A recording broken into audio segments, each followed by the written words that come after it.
Hi and a warm welcome to this Suzuki Driving School video on how to pass the two-wheeler trial.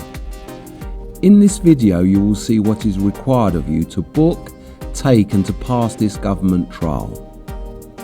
Here at Suzuki you can learn and practice on the actual test track that you will take your trial on.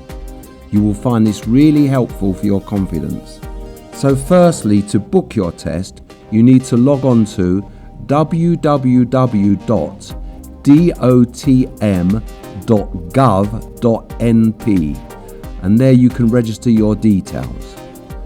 You will then have to attend a biometric check at the Yat office, which is next to our school.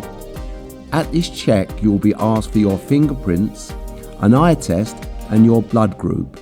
Don't worry if you don't know your blood group, as it can be checked on the day. At the end of this test, you will be given a date and time to attend a theory test.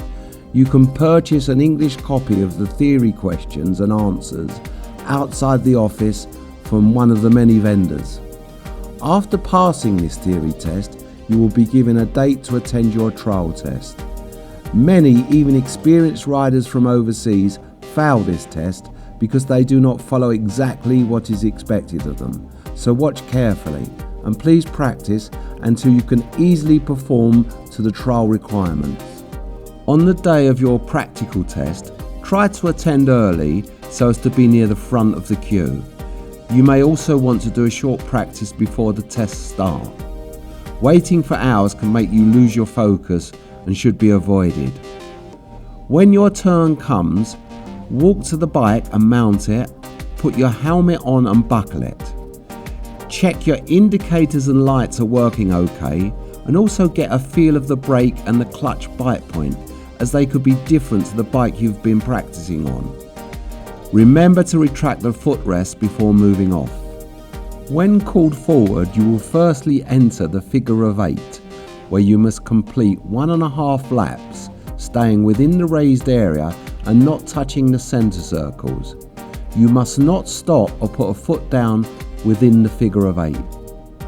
After the 1.5 laps, you will exit the 8 and you will see a crossing and traffic light ahead of you. If the lights are red or yellow, stop your bike before the white line of the crossing, but of course carry on through if they are green. If stopping, your front wheel should not overhang the line. When stopping on a motorbike, be sure to put your left foot down only. On a scooter, both feet will be acceptable. Now you will enter the raised narrow strip test. You must stay within the yellow lines along this section. When you are just past halfway and before the U-turn, you should apply your left hand indicator.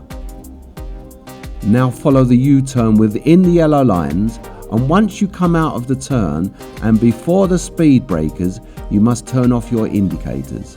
While going through the speed breaker section, keep your speed fairly low so the bike will not jump up and down too excessively. Now you will enter to the hill start test. On the hill ascent, you will need to stop your bike within the front and back yellow lines.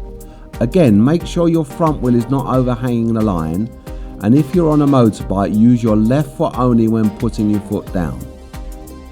When instructed to by the police officer, you should now move off under control without rolling back or stalling. Get your feet back up onto the bike as soon as you possibly can. Now as you go over the hill, there is another yellow stop line in front of you, where you should stop before again being called on by the officer. If you have completed the course as required, you will now go to the pass hut to collect your registration that should be signed by 2 officers. You must now take this pass slip back to the Yat office, pay the current fee and you will be given a license number. Your pass slip can be used as your license until the smart card license is produced. These smart card licenses can take quite a time to come through, so make sure you keep the pass slip with you whenever riding. I hope this video has been helpful, but if you have any questions you can ask us through our website on the Contact Us page. We are always here to help you. Thanks for watching, and Suzuki Driving School wishes you good luck on your test and many safe years on the road.